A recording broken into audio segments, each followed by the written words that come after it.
ఇంకా నేను బెల్లం ఎందుకు వేసుకోమన్నానంటే మనకి నువ్వులు అనేది చిన్న చిరుచేది వస్తాయి అన్నమాట లైట్గా, అందుకోసమని బెల్లం వేసుకోమన్నాను.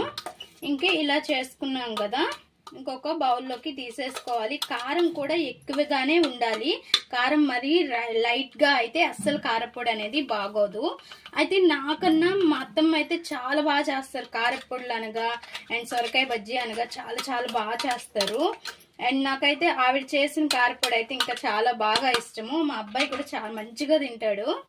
ఇంకా ఇలా చేసేసుకున్నాం కదా, మొత్తం తీసేసుకోవాలి బౌల్లోకి. పైన కొద్దిగా నువ్వులు వేసుకోవాలి, లేదు అంటే లోపల వరకు కొద్దిగా నువ్వులు తగలాలి అనుకుంటే మళ్ళీ మొత్తం కూడా కలుపుకోవచ్చు. నేను జస్ట్ పైన అలా వేస్తున్నాను. చూసారుగా చాలా చాలా బాగుంటుంది అండ్ చాలా సింపుల్గా అయిపోతుంది, ఎక్సలెంట్గా ఉంటుంది. ఒక్కసారి అయితే ఇలా నువ్వులతో కారపొడి ట్రై చేయండి, చాలా చాలా బాగుంటుంది.